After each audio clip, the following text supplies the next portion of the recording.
গ্রামের ছেলে নীরব। ছোটবেলায় বাবা মারা যায়, সেজন্য পড়াশোনাটাও হয়নি। মানুষের খেতে খামারে কাজ করে সংসার চালায়। বাড়িতে থাকে তার মা লক্ষ্মী দেবী। সে সারাদিন বাসায় কাজ করে। তার ছেলের প্রতি তার ছিল অটুট বিশ্বাস। সে বিশ্বাস করে তার ছেলে নীরব একদিন তাদের এই অভাব থেকে মুক্ত করবে। সারাদিন এত কাজ করি, তারপরও মনে হয় এগোতে পারছি না। কেমন যেন পিছিয়ে পড়ছি সবকিছু থেকে। এই টাকায় কাজ করে ঘর চালানো সম্ভব না। যাই, মালিককে নিয়ে বলি। নীরব জমির মালিকের কাছে যায়। কাকা, এখন আর খেতে কাজ করে আমার আর সংসার চলে না। যে টাকা পাই তা দিয়ে আমার ও আমার মায়ের ভরণ পোষণ হয় না। যদি টাকা একটু বাড়িয়ে দিতেন তাহলে ভালো হতো। দেখ বাবা নীরব, আমি তোদের অনেক আগে থেকেই জানি। তোর বাবা মারা যাবার পর থেকেই তোর মা আমাদের বাসায় কাজ করে। আমাদের কাছে কোনো কাজ নেই, তারপরও আমি তোকে কাজ দিয়েছি। এই বেতনে সংসার চালানো খুবই কষ্টকর। এদিকে মা আবার চিন্তা করছে আমার বিয়ে নিয়ে, বলে আমার নাকি বয়স পেরিয়ে যাচ্ছে। তা ঠিক বলেছে তো মা, তোর এখন বিয়ের বয়স হয়েছে, কিন্তু আমার কাছে কাজ নেই যে আমি তোকে বেশি টাকা দিতে পারবো। আমি তোকে একজনের খবর দিতে পারি, সে অনেক বড় ব্যবসায়ী। কে কাকা? সে কি আমাকে কাজ দিতে পারবে? সে হলো আমার বন্ধু, শহরে থাকে, অনেক বড় ব্যবসায়ী, চালের ব্যবসা করে। তুই যদি তার কাছে যাস তাহলে হয়তো আজ পেতে পারিস। ধন্যবাদ কাকা, আজ আমি আসি। গিয়ে মাকে খবরটা বলতে হবে। আচ্ছা ঠিক আছে, যা কথা বলে দেখ। নীরব বাড়ি চলে এসে তার মায়ের সাথে এ বিষয়ে কথা বলে। কি রে বাবা, আজ এত জলদি বাড়ি চলে এলি? হ্যাঁ মা, চলে এলাম। এই কাজটা ছেড়ে দেব। কেন রে, কি হয়েছে? কিছু হয়েছে কি তোর কাকার সাথে? না মা, কিছু হয়নি। তাহলে কাজ ছাড়বি কেন? এই কাজ করি যেই পয়সা পাই তা দিয়ে তো সংসার চলে না রে মা। তাই ভাবলাম অন্য কাজ করব। তো এখন করবি বাবা? মা, আমি শহরের দিকে যাব কাজের জন্য। শহরে যাবি কাজের জন্য? তুই তো কিছু চিনিস না রে। জমিদার কাকা আমাকে খবর দিয়েছে তার এক বন্ধুর বাড়ি যাওয়ার জন্য। তার কাছে গেলে নাকি কাজ পেতে পারি, ভালো বেতনও দেবে বলেছে। তাহলে তো ভালোই হয়। তুই কি আজই শহরের দিকে রওনা হবে? আজ অনেক বেলা হয়ে গেছে, কাল সকালে রওনা হব। তুমি আমার জামা কাপড় ব্যাগে করে রেখে দিও তো মা। ঠিক আছে, আমি তোর জামা কাপড় ব্যাগে করে রাখবো। আয় এখন খেতে বস, সারা দিন কাজ করেছিস। আচ্ছা দাও, খিদে পেয়েছে আরেক। নীরব হাতমুখ ধুয়ে এলো। নীরব এবং তার মা একসাথে খেতে বসল। নীরব ভাত খেয়ে নিজের বিছানায় চলে গেল। পরের দিন সকালবেলা। মা, আমি যাই তাহলে। আমার জন্য ঈশ্বরের কাছে প্রার্থনা করো যেন কাজটা ঠিকঠাক মতো হয়। বাবা, তুই দূরে যাচ্ছিস কাজের জন্য। সৎ মনে কাজ করবি, সব সময় সৎ থাকবি। তোর দ্বারা যেন কারো ক্ষতি না হয়। আমি সবসময় সৎভাবে কাজ করব। আমার দ্বারা যেন আমার মালিকের কোনো ক্ষতি না হয় সেদিকে খেয়াল রাখব। আচ্ছা যা বাবা, চিন্তা করিস না। আমি সব সময় তোর জন্য প্রার্থনা করি। তোমার ছায়া আমার মাথার উপর থাকলে আমার আর চিন্তা কিসে। যাই, বেলা পেরোনোর আগেই শহরে পৌঁছাতে হবে। নীরব শহরের পথে রওনা হলো। এদিকে নীরবের মা প্রার্থনা করছে। নীরব ঠিকানা মতো শহরে সেই মালিকের বাড়ি এসে পৌঁছে। দাদা, বাড়ির মালিক কি বাসায় আছেন? তার সাথে একটু কথা বলতে এসেছিলাম। কে তুমি? বাড়ি কই? আমি নীরব গ্রাম থেকে এসেছি। শঙ্কর কাকা আমাকে পাঠিয়েছে। যদি দয়া করে একটু খবরটা বাড়ির মালিকের কাছে দিতেন তাহলে উপকার হতো। ঠিক আছে বাপু, তুমি এখানে দাঁড়াও, আমি কর্তাকে খবরটা দিচ্ছি। দরওয়ান বাড়ির মালিকের কাছে খবর নিয়ে গেল। আগে কর্তা, একটা ছেলে এসেছে গ্রাম থেকে, সে আপনার সঙ্গে দেখা করতে চায়। ছেলে নিয়ে আসো জলদি, আমার আবার গুদাম ঘরে যেতে হবে।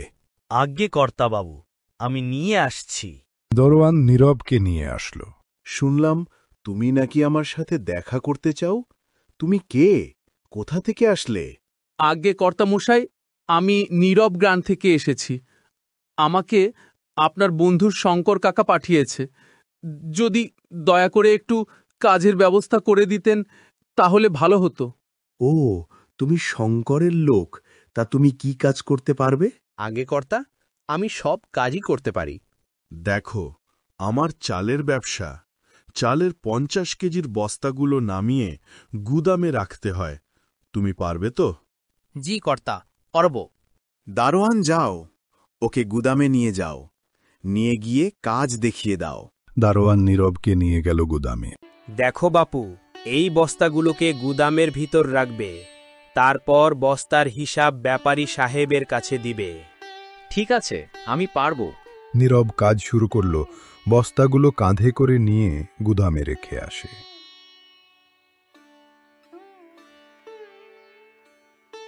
ব্যাপারী, আমি 80 বস্তা চাল গুদামে রেখেছি, রসিদ দিন। কি বললে? এতগুলো বস্তা সব তুমি একা এনেছো? জি, আমি এনেছি। দাঁড়াও, আমি হিসাব করে রাখি, পরে মাস শেষে তোমার মাইনে নিয়ে যেও। এভাবেই চলতে থাকল। ব্যাপারী নীরবকে দেখে খুব খুশি, কারণ নীরব একাই দুজনের কাজ করে।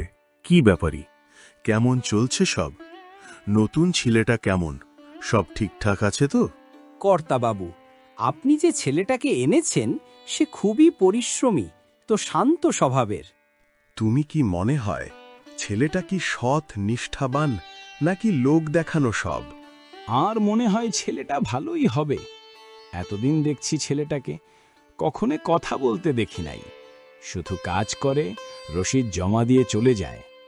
আচ্ছা, ঠিক আছে, তুমি ছেলেটাকে আমার সাথে দেখা করতে বলো, আমি যাই এখন। এই বলে হরিপ্রসাদ চলে গেল। ব্যাপারী নীরবকে ডেকে পাঠালো। আমাকে ডেকেছেন কর্তাবাবু? হ্যাঁ, আমি তোমাকে ডেকে পাঠিয়েছি। নীরব, আমি তোমার কাজে খুবই প্রসন্ন হয়েছি। তুমি 6 মাস যাবৎ আমার এখানে সততার সাথে কাজ করছো। তাই আমি ভাবছি তোমাকে আমার অন্য একটি গুদামের ব্যাপারী বানাবো। কি বলো তুমি? আপনি আমাকে যোগ্য মনে করেছেন, এটাই আমার জন্য অনেক। এজন্যই তোমাকে এত ভালো লাগে নীরব। আশা করি তুমি আমার বিশ্বাস রাখবে। আপনি চিন্তা করবেন না কর্তা, আমি আপনার বিশ্বাসের মর্যাদা রাখব। আমি এমন কোনো কাজ করব না যাতে আপনার কোনো ক্ষতি হয়। নীরব এখন একজন বড় ব্যাপারী হয়েছে। তার এত দ্রুত উন্নতি দেখে তার আশেপাশে সবাই কানাকুনি শুরু করে দিয়েছে। আরে ব্যাপারী দাদা, কি খবর? এই তো সব ঠিকঠাক চলছে। কিন্তু আমার তো সব ঠিক লাগছে না দাদা।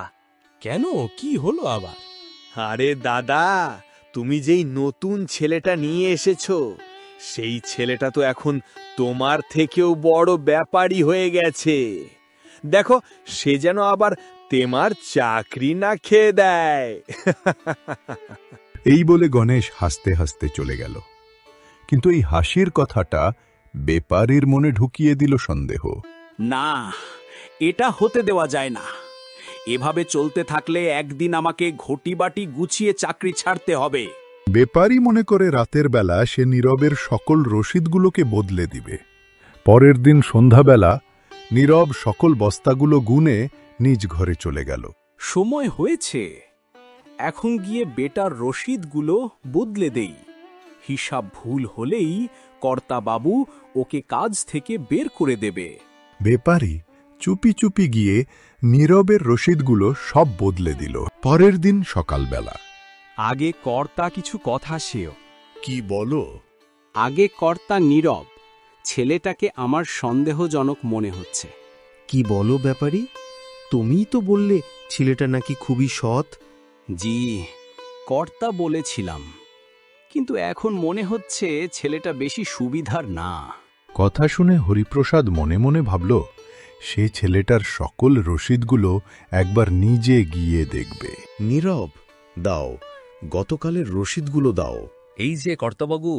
হরিপ্রসাদ রসিদগুলো দেখে রাগান্বিত স্বরে, নীরব, এ কি দেখছি আমি? রসিদ আর চালের বস্তার মধ্যে মিল নেই কেন? এতগুলো টাকার হিসাব মিলছে না কেন? আগে কর্তা, আমি তো গতকাল রাতে বাড়ি যাওয়ার আগে সকল বস্তাগুলো গুনে হিসেব করে রসিদ বানিয়ে গিয়েছিলাম, তাহলে এত টাকার হিসেব মিলছে না কেন? তোমাকে আমি বিশ্বাস করেছিলাম। আগে কর্তা, আমি এমনটা করার কথা কখনো কল্পনাও করতে পারি না। তুমি এখন আমার সামনে থেকে যাও, আগে তদন্ত করে নেই, তারপর তোমাকে ডেকে নেব। নীরব মাথা নিচু করে চলে গেল। রাতভর চিন্তায় তার ঘুম হয় না। পরের দিন সকালবেলা সে নিজ গ্রামের দিকে রওয়া হলো। মা, ও মা, কোথায় গেলে? কি রে বাবা, হঠাৎ কিছু না বলেই চলে এলি? এমনিতেই। ঘরে গিয়ে বসল। সারাদিন বসে কাটিয়ে দিল। তার মুখ ভার দেখে তার মা বুঝতে পারল কিছু একটা হয়েছে। কি রে বাবা, সারাটা দিন এমন মুখ ভার করে বসে আছিস? কিছু হয়েছে কি? আমি কাজ থেকে চলে এসেছি। কেন, কি হয়েছে? কর্তাবাবুর মতে আমি ব্যবসার টাকা চুরি করেছি। আমি দিব্যি করে বলছি, আমি কোনো টাকা পয়সা চুরি করিনি মা। আমি জানি তুই এটা করতে পারিস না, হয়তো হিসেবেই কোনো ভুল হয়েছে। পরের দিন সকালবেলা নীরব আগের মতো কোদাল নিয়ে খেতে চলে গেল। নীরবকে খেতে কাজ করতে দেখে শঙ্কর জমিদার ডাক দিল। নীরব, এতদিন পর আবার খেতে চলে এলি? শহরে কি আর যাবি না নাকি? না কাকা, আমি চলে এসেছি। কেন রে, কি হয়েছে? ভালোই তো চলছিল সব। না কাকা, তাদের মতে আমি ব্যবসার টাকা চুরি করেছি, তাই এই চোরের অপবাদ নিয়ে সেখানে কিভাবে থাকি? তোকে আমি ছোটবেলা থেকে চিনি, তুই এমনটা করবি না, আমি বিশ্বাস করি। মনে হয় কেউ তোর পিছনে লেগেছে। লোক লেগেছে মানে? আমার পিছনে লোক লাগবে কেন কাকা? আরে, তুই এত তাড়াতাড়ি বড় ব্যাপারী হয়ে গেছিস, তাই তোকে সরানোর পরিকল্পনা করছে তোর আশেপাশের লোকজন। তাহলে আমি কি করব কাকা? তুই একটু সময় দে, আমি দেখছি ব্যাপারটা।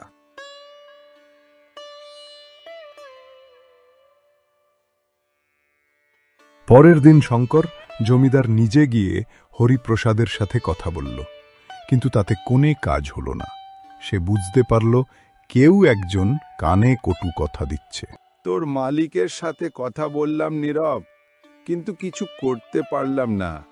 আপনি আবার কষ্ট করে এত দূর কেন গেলেন কাকা? আমাকে নিয়ে এত চিন্তা করবেন না। এই দুহাত যতদিন আছে ততদিন কোনো না কোনো কাজ চালিয়ে যাব। কয়েকদিন পর, কি হলো ব্যাপারী? নীরবের গুদামের দায়িত্ব তোমাকে দিলাম, তাহলে এখনো হিসাব মিলছে না কেন? আগে কর্তা, কাজের অনেক চাপ পড়ার কারণে হয়তো হিসাব একটু এদিক সেদিক হয় আর কি।